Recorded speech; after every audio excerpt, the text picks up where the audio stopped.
Hello everybody और स्वागत है आपका इलस्ट्रेटर के एक नए टॉपिक से, जहां पे हम शुरुआत करने वाले हैं इलस्ट्रेटर टूल बॉक्स से। ये लेसन्स बहुत ही अच्छे लेसन्स है क्योंकि यहाँ से आपका बेस्ट पार्ट इलस्ट्रेटर का शुरू होगा। ये है इलस्ट्रेटर का टूल बॉक्स। ये टूल बॉक्स का जो टॉपिक है बहुत ही लेंदी होने वाला है, लेकिन ये सारे टूल्स मैं आपको वन बाय वन सिखाऊंगा। ये सारे टूल्स एक साथ नहीं सिखाऊंगा मैं, क्योंकि इसमें काफ़ी टूल्स है, एक ही लेसन्स में सारे कवर नहीं होंगे। ये बहुत लेंदी टॉपिक है, इसीलिए मैं हर एक लेसन में आपको एक या मैक्सिमम दो टूल्स ही सिखाऊंगा। इस लेसन में शुरुआत करने के लिए मैं आपको सिखाऊंगा सिलेक्शन टूल और दूसरा है डायरेक्ट सिलेक्शन टूल। तो शुरू करते हैं, लेकिन शुरू करने से पहले आपको मैं टूल बॉक्स के बारे में कुछ जानकारी दूंगा जो बेसिक है लेकिन इम्पॉर्टेंट है। सबसे पहला तो आपको ये देखना है कि अगर आपके वर्क स्पेस पे या स्क्रीन पे अगर ये टूल बॉक्स नहीं है तो आप सिंपली विंडो में जाओ, टूल बार्स में जाओ और यहाँ पे एडवांस या बेसिक, इनमें से आपको सिलेक्ट करना है। इन दोनों में क्या डिफरेंस है आपको मैं अभी दिखा देता हूँ। अगर आप बेसिक सिलेक्ट करते हो तो यहाँ पे नोटिस करना आपका टूल बॉक्स छोटा हो गया, इसका मतलब काफ़ी टूल्स इसमें से निकल गए। इसीलिए हमें विंडो में जाके टूल बार्स में जाके एडवांस ही सिलेक्ट करना है। इसमें आपको काफ़ी टूल्स मिलेंगे जो बहुत यूज़फुल है। ओके, सो ये है अपना टूल बॉक्स। इसको आप कहीं पे भी स्टैक कर सकते हो, राइट में, लेफ़्ट में, कहीं पे भी। और इसमें और एक फीचर कुछ इस तरह से है, आप यहाँ पे अगर नोटिस करोगे तो कुछ टूल्स के बॉटम राइट में यहाँ पे देखो ये वाइट एरो है, छोटा ट्रायंगल टाइप यहाँ पे भी है। ये बहुत सारे टूल्स के बॉटम राइट में है। इसका मतलब ये है कि उस टूल में एक से ज़्यादा टूल्स है। मैं इस पे भी एक बार क्लिक करके दिखाता हूँ।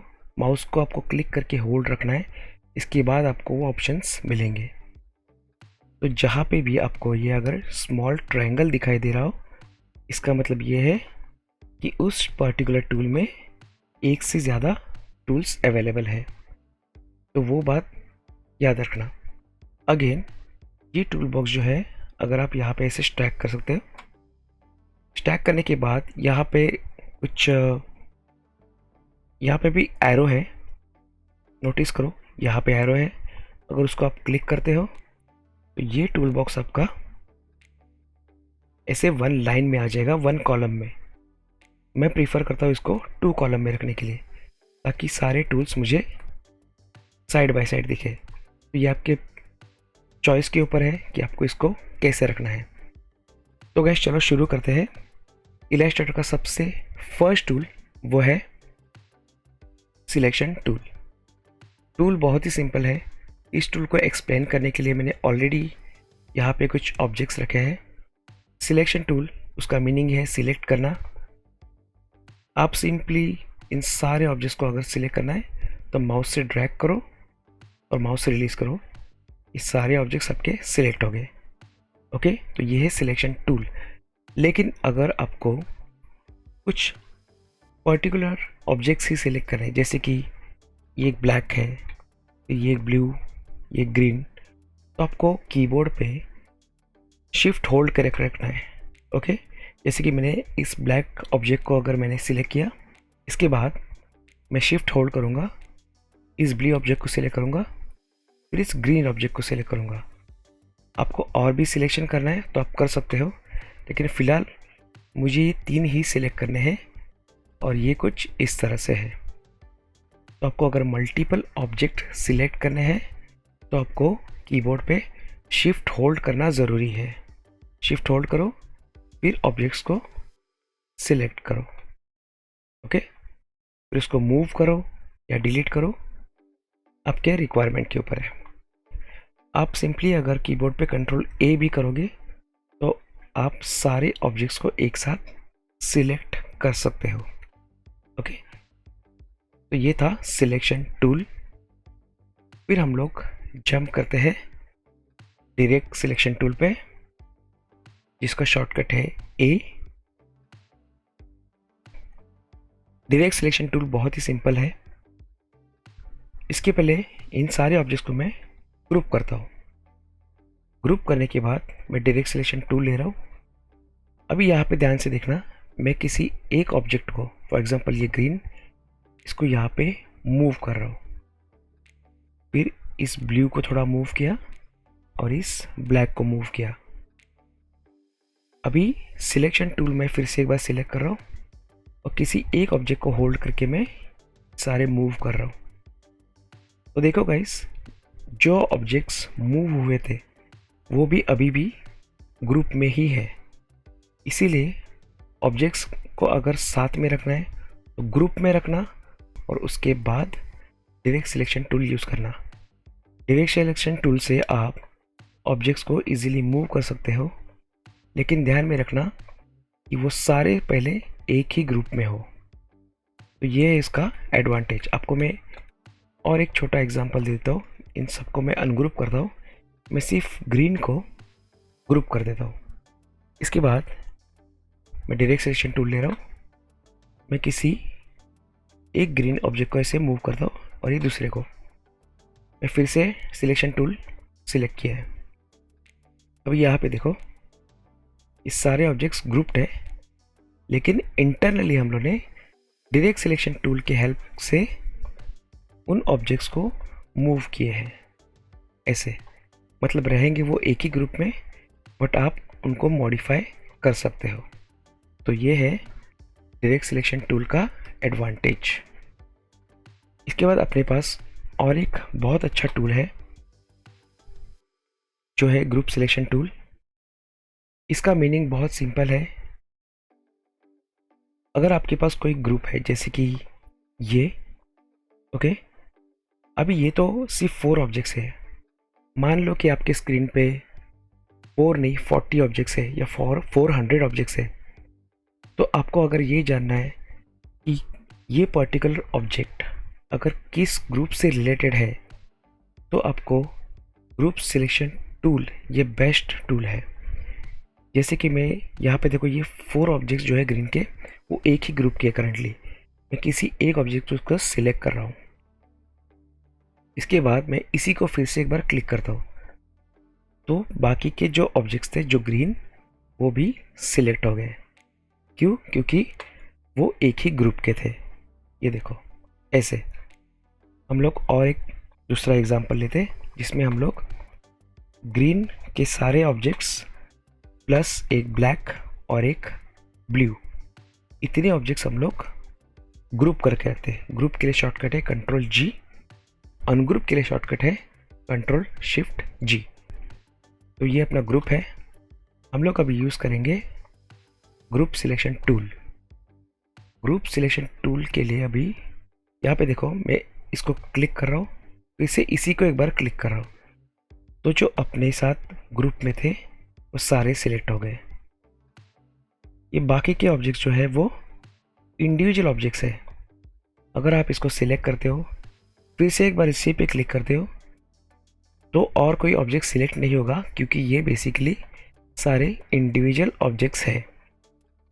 लेकिन ये ऑब्जेक्ट्स जो हम लोगों ने अभी ग्रुप किए थे, ये टॉप 3 और ये एक ग्रुप में है। इसीलिए जब आप ग्रुप सिलेक्शन टूल यूज़ करते हो तो क्लिक करो, फिर से एक बार क्लिक करो, तो उससे रिलेटेड जो ग्रुप है वो सारा का सारा एक साथ सिलेक्ट हो जाएगा। इससे आपको ग्रुप्स सर्च करने में आपके आर्टबोर्ड पे बहुत आसानी होगी। तो ये था difference selection tool, direct selection tool और ग्रुप सिलेक्शन टूल का।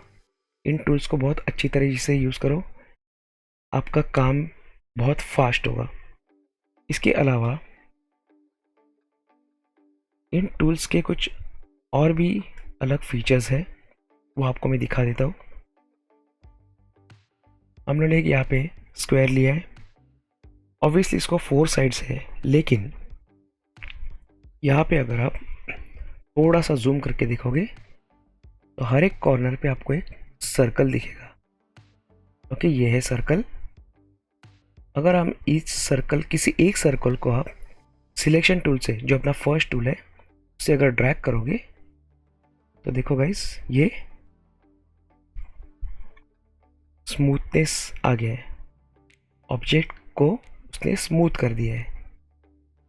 ओके, तो ये जो 4 सर्कल्स हैं वो उसी के लिए। इसके बाद डायरेक्ट सिलेक्शन टूल का एडवांटेज ये है कि आप किसी एक कॉर्नर को सिर्फ सिलेक्ट कर सकते हो। जैसे कि यहाँ पे 4 कॉर्नर्स है, मुझे अगर किसी एक कॉर्नर को सिलेक्ट करना है तो मैं ऐसे मॉडिफाई करूँगा, दूसरे कॉर्नर को लेके मैं कुछ ऐसे मॉडिफाई करूँगा, फिर इसको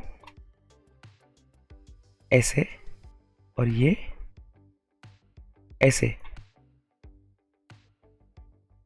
अगेन यहाँ पे भी एक सर्कल है, इसका मतलब मैं इसको इसे स्मूथ कर सकता हूँ। तो आपके पास बहुत अच्छा रेंज मिल जाता है ऑब्जेक्ट को मॉडिफाई करने के लिए। सिलेक्शन टूल में क्या होता है कि सारे कॉर्नर्स एक साथ सिलेक्ट होते हैं। डायरेक्ट सिलेक्शन टूल में आप इंडिविजुअल कॉर्नर्स को सिलेक्ट करके उनको मॉडिफाई कर सकते हो। ओके, तो ये है selection tool and direct selection tool का एक अलग सा फीचर।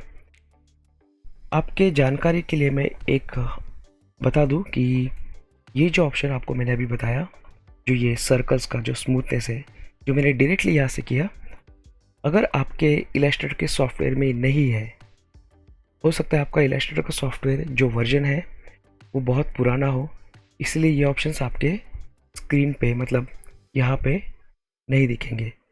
लेकिन इसके लिए अपने पास एक पैनल है जो है ट्रांसफॉर्म पैनल। मैंने इसके लिए एक ऑलरेडी लेसन बनाया हुआ है, वो आप देख लेना।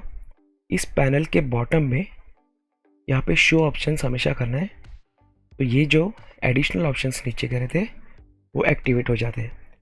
इसमें कॉर्नर टाइप्स है, जैसे कि इसको 4 कॉर्नर्स है, इन कॉर्नर्स को आप कुछ ऐसे मॉडिफाई कर सकते हो, यहाँ पे वैल्यू दे सकते हो स्मूथनेस के लिए।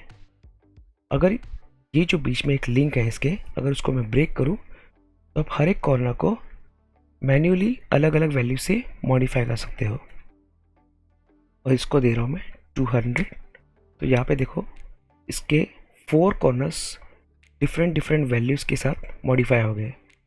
ओके, अगेन इसको आप 0 0 0 एंड 0 ऐसे रीसेट कर सकते हो। और ये अगर मिडल लिंक अगर आप ऑन रखोगे तो आप अगेन किसी एक कॉर्नर को अगर मॉडिफाई करोगे तो चारों कॉर्नर्स इजीली मॉडिफाई हो रहे हैं। तो गाइज़, ये था डिफरेंस सिलेक्शन टूल का, डायरेक्ट सिलेक्शन टूल का और ग्रुप सिलेक्शन टूल। ये बहुत ही अच्छे टूल्स है, आप इसको आराम से प्रैक्टिस करना, और अगर कुछ डाउट्स है तो मुझे कमेंट्स में पूछ लेना। Hope you guys understand this lesson and tools very well. Thank you for watching this video. अगले लेसन में हम लोग कंटिन्यू करेंगे नेक्स्ट टूल्स से, टूल बॉक्स में से। तब तक टेक केयर एंड बाय।